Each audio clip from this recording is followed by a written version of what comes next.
Silakan subscribe, like, share dan tuliskan komen tentang cerita ini. Kita mulai kisah yang berjudul Surat dari Masa Depan. Namaku Lintang. Usiaku 41 tahun ketika hidupku berhenti sebentar di sebuah sore yang tidak direncanakan.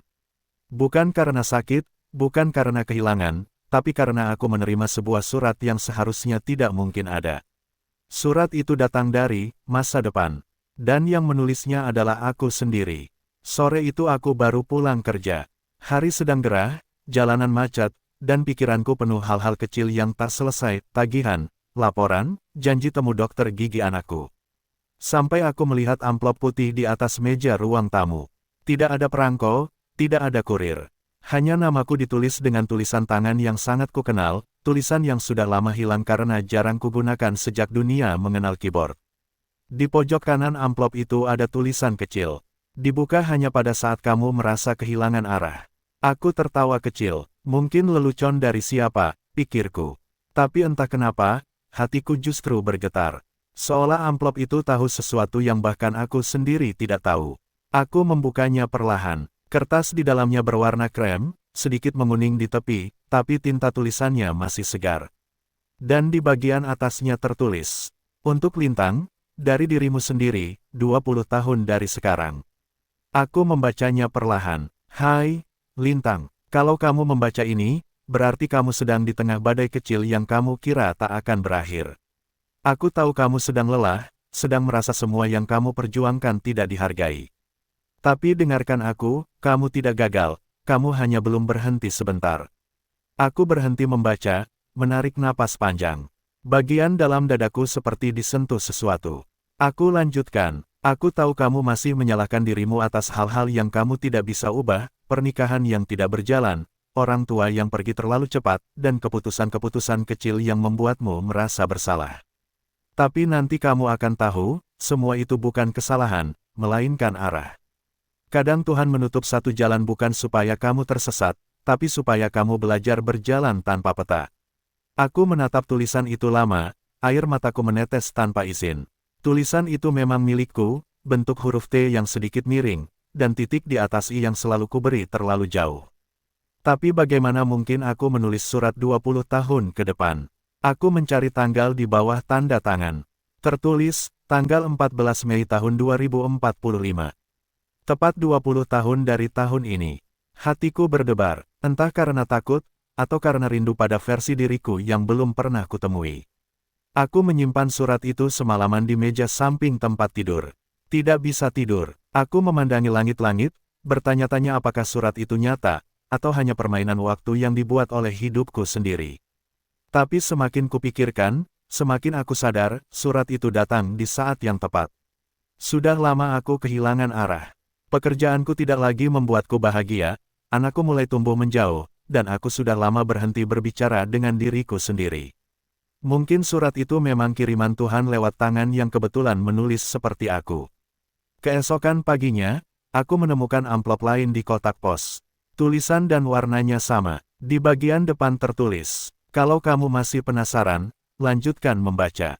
Tanganku bergetar. Aku membuka surat kedua. "Lintang, di masa depanku, kamu hidup di rumah kecil di tepi laut. Setiap pagi kamu menanam pohon mangga di halaman dan memberi makan kucing liar. Kamu tidak lagi mengejar kesempurnaan, karena kamu sudah belajar berdamai dengan kekurangan. Tapi perjalanan ke sana tidak mudah. Akan ada satu kehilangan besar yang membuatmu berhenti menulis selama bertahun-tahun. Jangan takut, itu bukan akhir, hanya jembatan. Tolong jangan biarkan hatimu keras ketika waktunya tiba." Aku berhenti membaca. Kehilangan besar. Apa maksudnya? Aku menatap anakku yang sedang tidur di kamar sebelah, dan perasaan takut tiba-tiba menelusup seperti air dingin. Aku menaruh surat itu kembali ke dalam amplop, lalu menulis di buku catatanku. Kalau benar ini surat dari masa depan, berarti masa depan tahu aku bisa berubah. Entah kenapa, kalimat itu membuatku sedikit tenang. Beberapa minggu berlalu, surat-surat itu terus datang, satu per minggu. Setiap kali dengan tulisan tangan yang sama, kertas yang sama, dan isi yang terasa semakin pribadi. Tidak ada yang tahu tentang surat itu, bahkan anakku atau teman dekatku. Aku hanya membaca diam-diam setiap malam, seperti berbicara dengan seseorang yang paling memahami isi kepalaku. Salah satu surat yang paling kuingat berbunyi, "Jangan terlalu sibuk menjadi kuat, Lintang. Tidak ada yang salah dengan menangis. Kadang air mata adalah cara tubuh mengucapkan, terima kasih karena kamu masih bertahan." Dan yang lain menulis, "Kamu tidak perlu sempurna di mata siapapun. Cukup jadi tempat yang hangat untuk pulang, untuk dirimu sendiri." Surat-surat itu seperti obat yang tidak bisa dibeli di apotek manapun. Dan aku, perlahan-lahan, mulai sembuh. Sampai suatu malam, aku menerima surat terakhir. Amplopnya sedikit lebih tebal, dan di depannya tertulis, "Jangan buka sebelum tanggal ulang tahunmu yang ke-42. Itu berarti besok." Malam itu aku tidak bisa tidur. Seakan aku akan bertemu dengan diriku sendiri, versi yang sudah melewati badai yang saat ini masih kutapaki. Pagi harinya, aku duduk di meja makan, membuka amplop itu perlahan. Di dalamnya, ada satu surat dan satu foto. Foto itu memperlihatkan seorang perempuan tua duduk di kursi kayu di depan rumah kecil di tepi laut.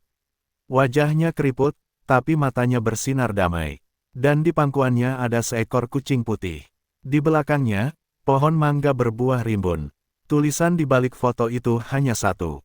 "Ini kamu." Tanganku gemetar. Aku membaca surat terakhirnya. "Lintang, aku menulis ini di sore yang tenang, sambil menatap laut. Ombak datang dan pergi seperti biasa, kadang membawa daun, kadang membawa kenangan. Aku ingin kamu tahu, semua rasa sakit yang kamu alami hari ini akan berubah jadi kekuatan yang lembut. Kamu akan kehilangan seseorang yang sangat kamu sayang, tapi itu akan membuatmu lebih tahu cara mencintai. Kamu akan belajar menulis lagi, bukan untuk diakui, tapi untuk memahami. Kamu akan menanam, bukan untuk panen, tapi untuk merasa berguna. Kamu akan tertawa lebih sering, dan menangis lebih jujur.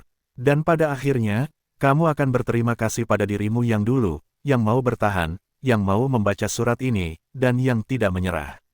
Kalau kamu rindu padaku, pada masa depan yang damai ini, lihatlah langit sore, karena disitulah aku sering menulis surat-surat ini, dengan tinta cahaya." Aku menutup surat itu. Air mataku jatuh satu per satu. Aku tidak tahu apakah ini nyata, atau hanya mimpi yang ditulis dengan rapi. Tapi aku tahu satu hal, setelah membaca surat itu, aku tidak lagi takut dengan masa depan. Karena ternyata, masa depan bukan tentang menebak apa yang akan terjadi, tapi tentang memaafkan versi dirimu yang dulu takut melangkah. Sejak hari itu, aku mulai menulis lagi. Bukan untuk dikirim ke siapapun, tapi untuk diriku sendiri, agar nanti, 20 tahun dari sekarang, aku punya sesuatu untuk dikirim ke masa lalu. Kadang aku menulis di atas kertas, kadang di udara, kadang hanya di dalam hati. Dan setiap sore, ketika langit berubah jingga, aku duduk di beranda dan berkata pelan, "Terima kasih, masa depan. Aku akan berusaha sampai kita bertemu. Aku Lintang." Dan inilah kisah tentang bagaimana aku menemukan diriku sendiri, di antara surat-surat yang menyeberang waktu. Ada surat yang dikirim oleh orang lain, ada surat yang dikirim oleh waktu. Kadang hidup memberi kita pesan bukan lewat orang baru, tapi lewat diri kita sendiri di masa depan. Jadi kalau hari ini kamu lelah, tulislah sesuatu yang baik untuk dirimu. Karena mungkin, 20 tahun dari sekarang, kamu akan membacanya dan berkata, "Terima kasih, sudah bertahan sejauh ini."